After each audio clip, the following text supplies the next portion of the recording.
This corner just kills me every time. So this So, one's actually a corner that a lot of people have a lot of trouble with because you're coming up quite fast on the back straight there up over the hill, and it's a blind corner. You can't really see it until you get upon it. One of the things I remind people, and this is the same in the sim world as well as the real world, is that the shape of the track doesn't change lap to lap. So once you've done a lap or two, you start to know what shape it's going to look like, and you mm-hmm. can start to program in the visuals of it before you get to it, so you know what's going to unfold ahead of you. Um, there is some good sight lines from the top of the hill down, but also just before this, if you go back a little bit of a section there, you'll be able to see touch further. You'll see things on the right hand side just a touch further. Oh, There's where are no they? They haven't there's, got this out. Okay. there's no markers. There's no 200 meter 150s. Yeah, right. So in the Oh, real so world, there are markers there. There are yeah, breaking points there that it's you right. can It's what use. gets me. Um, and if there's not markers there, there are things like that, gaps in the fence, Yeah. and there are other references that you can always try to find. Now, in this, there you have again braked very early, released the brakes very early, and in some cases you can actually get away with this in fast corners. It's actually something that fast corners are. You don't have to carry the brake in towards the apex as you do in slower corners. So, yeah, cool. If we just roll forward from there, okay, Okay, off the no accelerator, acceleration. a little bit slow to get back to the brake. So you've used up another 20 odd meters just to get the brakes going. Now you're using the brakes well at that point. Why am I on Then, brakes as you and accelerator? It's weird. was that it? That was a blip of the throttle, I think, for the Oh, heel and toe on the downshift. You right. probably didn't do. The computer was doing that, just as a Yeah. matter of course.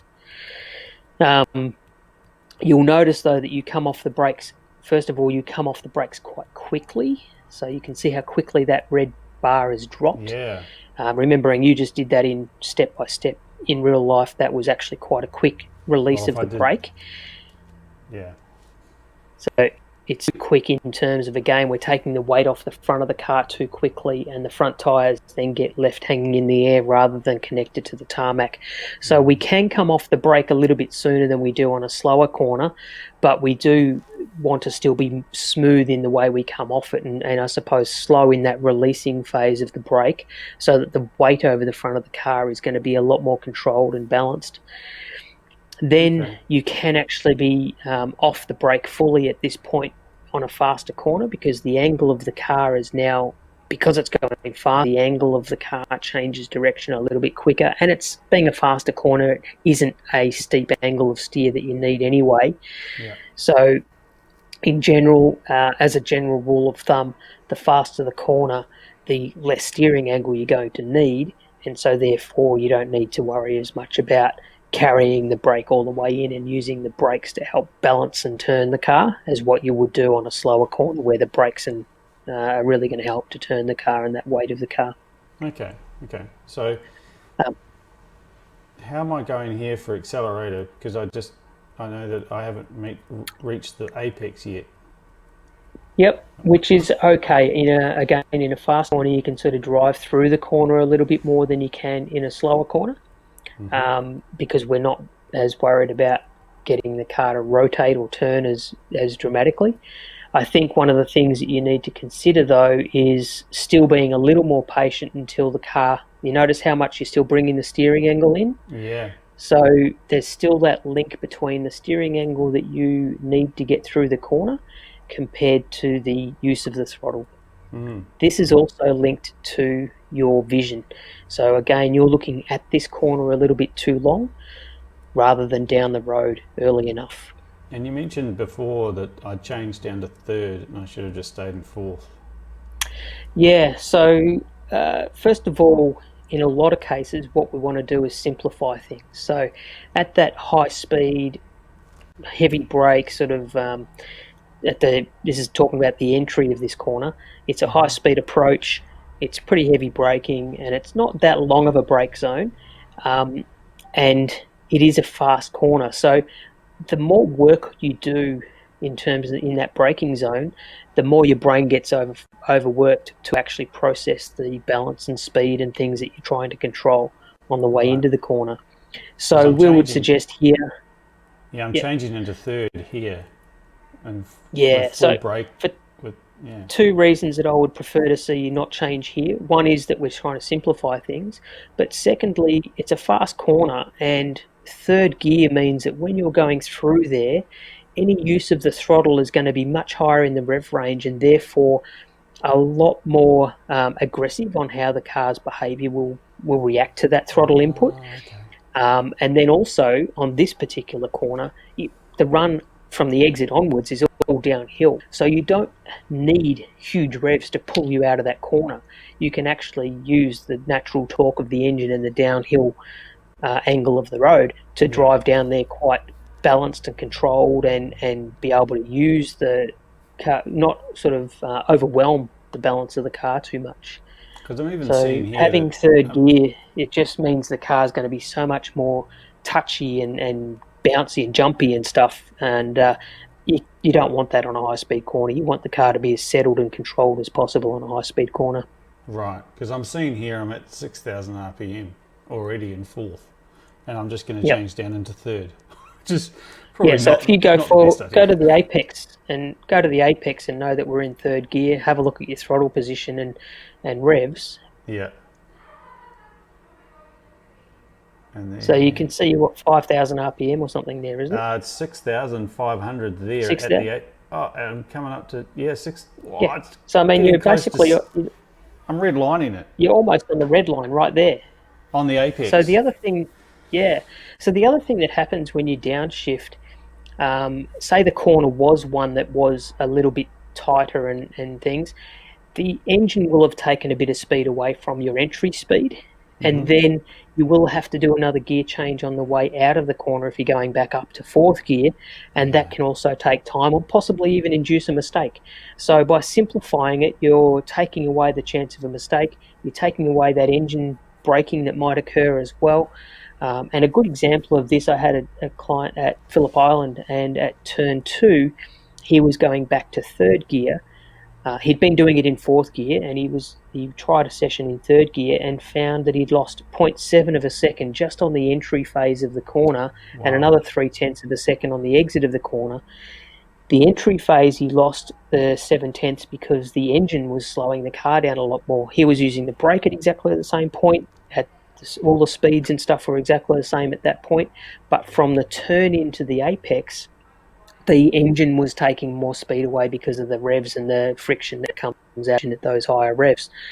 And then he was having to be more tentative to get back on the throttle because, again, it's at higher revs and the engine's more peaky and aggressive.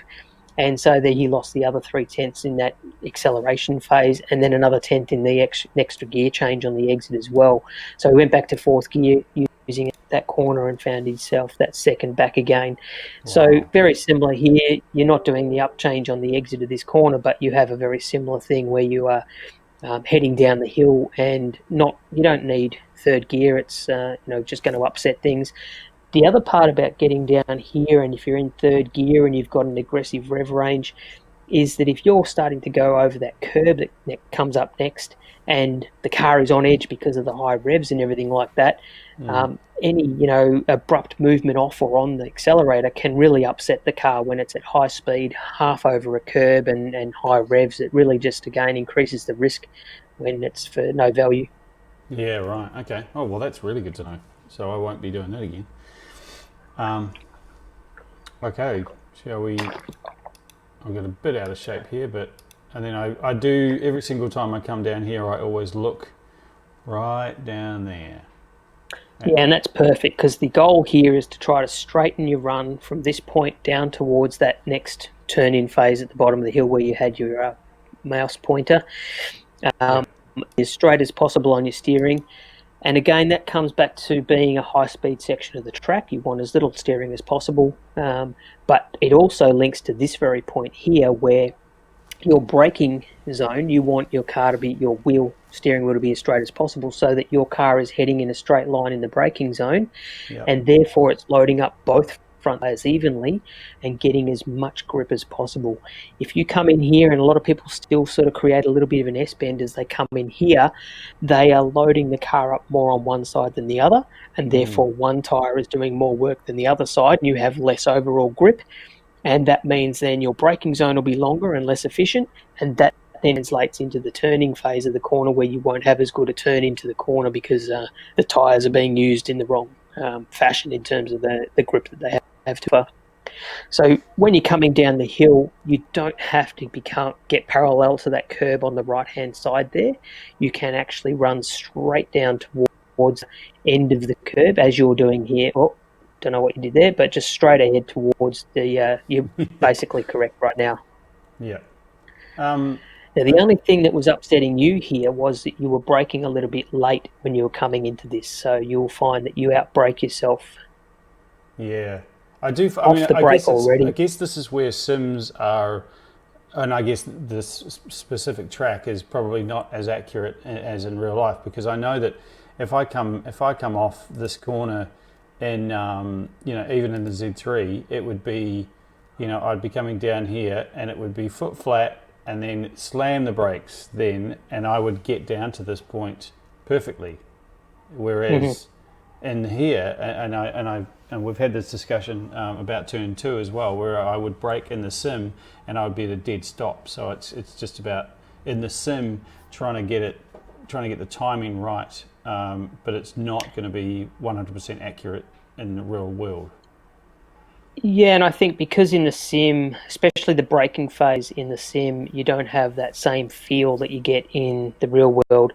That retardation, if you can't feel the retardation, it makes it very hard to make that judgment as to how much and at what point to brake. Yeah. But that's the thing that you then just need to recalibrate for the sim, and then the real world you get that extra bit of information. So essentially, if you do it right in the sim, when you get in the real world, you should be even better because you're getting more information coming in, from the feel that you don't get in the sim. And it's interesting, just when you went back up the top of turn 6 there, you turned in a little bit early, and then that translated into the section of the road being a little bit steeper of a turn. So that was, see here, you're already at the curb. You really should be a bit further down the curb. So you've had to do a lot more turning through there. We would like to see that you go in a little bit later. It's a high-speed corner, so it's not a big V kind of thing, but it is positioning the car that little bit further around turn 6 apex point and aiming straight down the hill, and then you'll have a much straighter run down the hill. So actually, what you do here, what you did at the top of the hill there influences how your car is going to go through towards the next part of the track. So and in most cars, straighter there. Yeah. And as you get through here, when you get to the next curb, the flat curb on the right, essentially in most cars, as you come off this curb here and the car sort of settles off this curb, now we should be braking.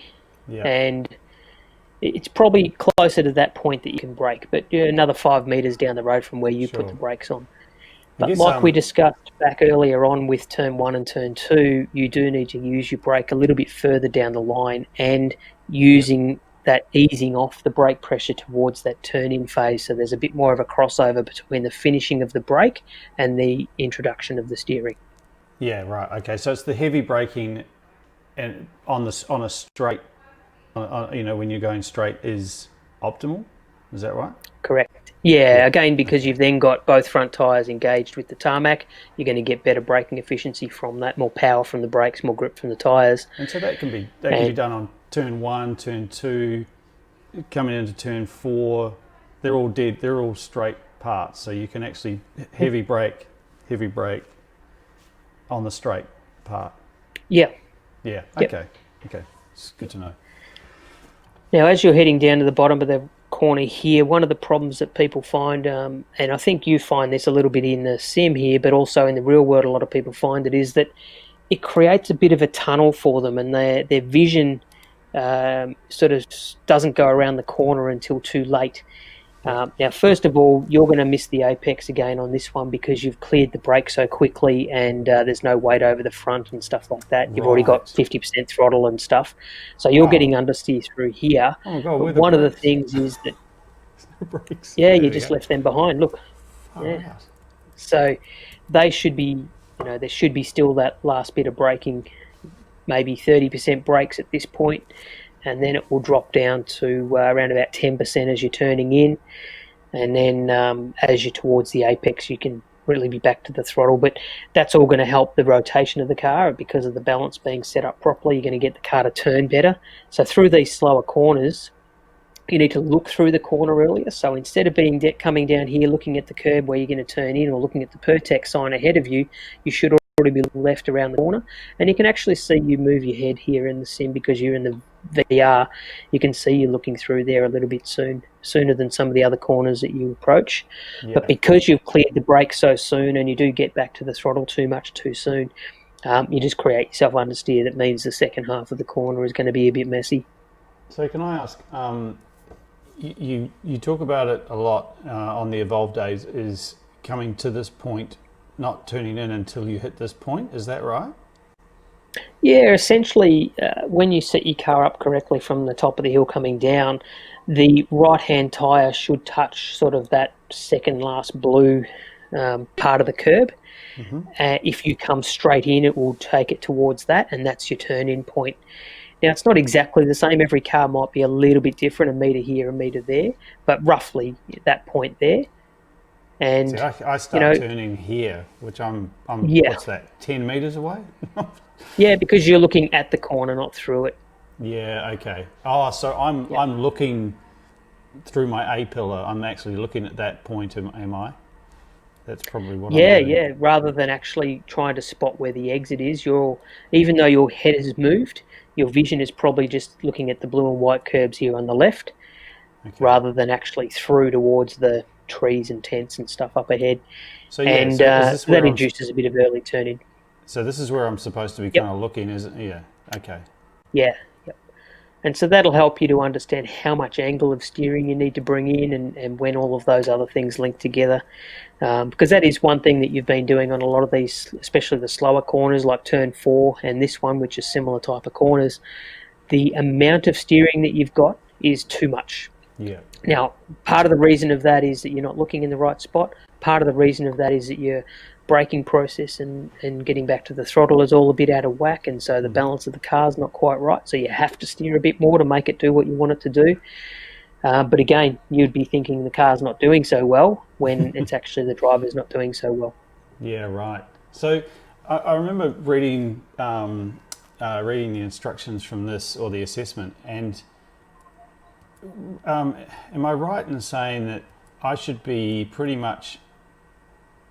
almost be open, my hands should be open, and I should be accelerating around about this point? So I should be braking. And so that hand we can see ahead of us there is your right hand, and it's still beyond the 12 o'clock position. It's sort of 11 o'clock, even almost 10 o'clock on the steering wheel angle there.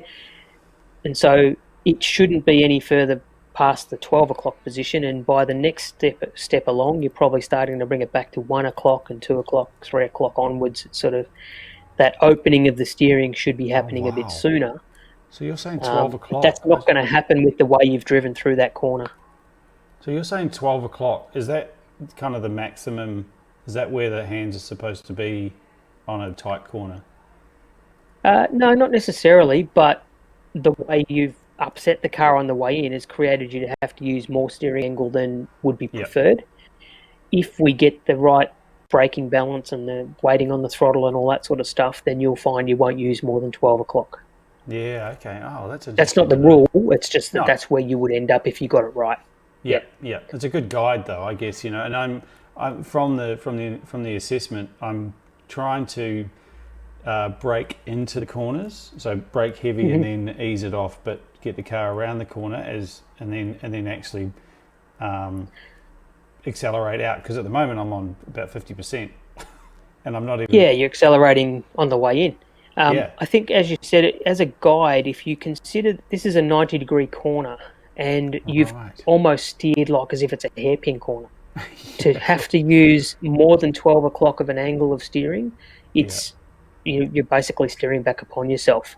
So if you're at Winton and you're going through some of the tighter corners there's some hairpin corners, or if you're Phillip Island going through turn 4 at Honda, they're hairpin corners. You will use more than 12 o'clock on the steering Jeez. angle, Yeah, but sure. they're hairpin corners. You're turning a full 180 degrees. This one, you're turning 90 degrees, and you're using all of that steering angle. Wow. So you're really, you're overusing the steering wheel, but that's because of the process you've gone in and the imbalance that you've created by the way you've used the brakes or lack thereof, and the lack of vision, and then the overuse of the throttle. So it's that combination that has created the steering problem. So it's not a steering problem, it's everything else has created the steering problem. Fix everything else and the steering will be naturally end up in the right spot. Because now I'm still at about 45 degrees and I'm at 100% acceleration. Yeah, which you can get away with in this little car without much power and things. But in the real world, if you did that, you'll find that the car is going to be upset and not very happy about it, because the lateral loads that it's experiencing are going to be, and even though you are getting away with it, it's slow because the forces that the car is trying to exert, it's pushing it sideways. It's trying to stop getting pushed off the road sideways, and it's trying to accelerate forward.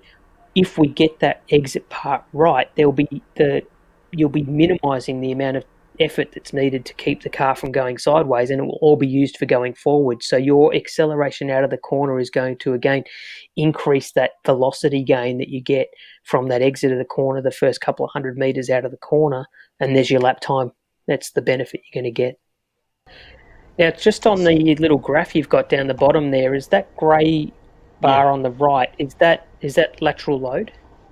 That's what I was actually saying. Because that grey one is actually the lateral load. So I'm doing probably about 70, maybe 80k an hour, and I'm at 60% lateral load. Yeah, 65% lateral load. So a lot of the energy that the car has is taken up in fighting itself from going sideways rather than pushing it going forward. Yeah, right. Jesus, that's horrific. That's horrific. How about we carry on? Yeah, let's move to the next corner. Yeah. Let's just go. And I must admit, hitting those curbs is just horrendous on the game, and I think they're probably pretty bad in real life. I've never really hit them, but I always hit them in this game, and the car just gets out of shape, and it's just horrible. So that's one thing with the curbs. Most curbs you do want to stay off in road cars, especially full-on race cars. Some of them can be set up well for riding the curbs, but most curbs you want to stay off. The other thing about using curbs, the inside curbs, the apex curbs, you need to think about using those. Some of them you can use if they're very flat and they don't upset the car, but if it's an acceleration sort of phase of a corner, so if you really want to get a good acceleration out of a corner, you don't want to be jumping up over the curb and having one tyre coming up off the ground when you're trying to accelerate. You want both tyres engaged with the road when you're trying to accelerate at a high rate. So that's a part of the assessment when you look at a track and you work out where you're going to give up a little bit and be aggressive on a little bit. Is this curb one that's going to upset the car more than benefit me if I use it? And that's the balancing act you'll need. But as a starting point, probably best to stay off most of the curbs, and then you start to get your consistency just using the track itself, using all of the road that's available within the lines. And then you start to go, right, when you get consistent at that, where can I start to push that little bit extra? And does that mean I use a little bit of this inside curb, or does that mean I use a little bit of this exit curb? And you build up from there to increase your next level of speed. But don't go fighting over the curbs straight away. Yeah, right. All right, let's get back to this. We're coming up to, what's this, 7, 8, 9, what's this, 10? Yeah, so this is, it depends on the map you use, but we've sort of listed it as turn 9. It could be turn 10 and 11, but we use it as turn 9 and 10. Oh, yeah. Now, because the last little corner is literally like a kink in the road, it's not a corner. This is the one of the corners you probably at this stage in the assessment we made. This was your best corner. You do a pretty good job on the way into this corner. So if we sort of try to use the process you're doing here and controlling the car, just stopping there a little bit. One of the things that you want to do at this corner now, we talked earlier about turns 2 and 3, how the two corners are relatively close together, and you essentially want to try to think about both corners as a combination together. These two corners are similar, but they're just a little bit further apart. So they are essentially two separate corners, but what we do at turn 9 here does then influence our position and speed at turn 10. Turn 10 is the priority of these two corners because it links onto the straight and again can give us a good gain on that velocity that we get on the exit of the corner if we get it right. So you've done the right thing in that you've sacrificed a little bit of road position and a little bit of speed to keep yourself across here to the right-hand side of the track when you've gone through this right-hand corner. Traditionally, a right-hand corner, you would end up on the left-hand side of the track on the exit, but that would make the next corner too tight. Now, you've probably overdone it. So we've said, yes, you've done a good job of sticking to this side, but you've overdone it a touch, and you can see the steering angle you've got here is a little bit still going towards the right. So you've almost created an S-bend out of this, and then you're now going to try to turn back to the left. So you're getting the car to go almost from slightly to the right and now turning to the left. So you're actually asking quite a lot of the car when you do that. So when you come through turn 9, just allow it to be straight in this part, so parallel to that blue and white curb on the right hand side there, and probably about a metre off that curb. In real life there are some grid spots painted in this set of the track, and if you end up running across those grid spots like as if that's where you were gridded up, then you're in a pretty good spot. Just on those grid spots in real life, the grid spots go back even a little bit further around the backside of turn 9 there before you get in there in real life. And if you qualify that far back, that's actually good value for money because it means that you're going to get 2 corners extra compared to the other races in that race. So there you go. Although you've had a shit qualifying session and you're back in 35th place, you are going to get more value out of your racing that way. So think of it as positives. Okay. So, yeah. I'll try and think of positives.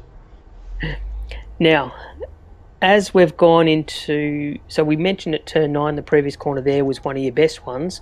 This is also one of your worst ones as well now at turn 10. One of the reasons for that is that you've simply gone, and you would have noticed how quickly you went from having that little bit of right-hand lock, and then you instantly swung the steering wheel across to the left. So you watch how quickly you've gone. Yes, so from there and then quickly to the left. Now, imagine being the tyres going, oh, he wants me to go a little bit to the right. Whoa, no, now to the left. It's like you've just gone and given them a bit of a fright, you know. They don't know what they're meant to be doing. Added to that is you've still got some throttle on. Okay, at the moment, probably about 25-30% throttle. No brakes whatsoever. So not only have you asked the tyres to go a little bit from the right all the way to the left really quickly, but they've had no assistance from any weight on the car. So they're just floating up in the air. They've gone from one side to the other, and they're saying, shit, you really want me to get you to turn through this corner? That's going to be hard. So you'll notice how much understeer you have when you go through this corner, and you would have felt this driving it. It just wouldn't have felt good. It just would have felt like as it's never making the turn properly. No, and you can see it's all the things you've done there. You do need to use the brakes a little bit at this point, remembering that the brakes are not just for slowing the car. You can use the brakes to your advantage to help to get the car to turn by utilising the weight transfer that it creates. And in this case, you're going to use the brakes not heavy, not a big heavy stop, but enough that you're going to get a little bit of weight on the front to help this turn in of the corner. And that will then allow the car to turn a little bit more earlier within the corner phase, which then brings you to the acceleration, the exit phase of the corner a lot sooner, which means that on the long straight that comes up ahead, you are again going to increase that terminal velocity a lot earlier and bring your lap times down significantly. Yeah, right, because I mean, you can see my hands are just like the, what turn was that? Turn 8? Yeah, turn 8 back there that we talked of earlier, yep. Yeah, hands are the same. Yeah. You'll notice in the curb ahead of you there, the blue and white curb on the right, is the first part of that is like a higher curb. It's like a sausage curb, and then it flattens out after that. Now, a Yeah. lot of times we see drivers who hit that curb. You should never hit that curb at the sausage, the higher part of it. You will Here. certainly use a little bit of the flat part of it, but never the high part of it. If you're using the high part of that curb, you've done something terribly wrong on the way into that corner. You've just overdriven it, and you're going to end up with a really shocking run down the straight, and it's just going to be a useless lap. So yeah, and you Yeah, can't get right. any of that back. No. So Yeah. here Now you can see how is. slow you are to get to full throttle. Now you should already have been full throttle a long time ago. You should Oh, already have yeah. had maybe 2 o'clock on the steering wheel angle. You can use the curb you're on there. That's the flat part of the curb, Yeah. and it's not a bad problem to put yourself over there. But the angle of steering that you're at, and again, we're looking at the load. The lateral load on the car there is 60%, 55%. It's again, you're sapping forward energy for fighting the sideways energy there. So Yeah, right. yeah, we just don't be scared to use the brakes to get the car to turn. Yeah. It might take off 2-4 kilometers an hour, or whatever it might be, a small amount of speed, but the balance and the entry speed and the position of the car is going to be so much better. Make it up in threefold on the way out. Because there's no brakes at all here. There's no No, brakes. no, not at all. No brakes. No brakes. Yep. And. Nope. Still no brakes. Oh, there we go. Yep. It's like I gave up on the brakes on that one.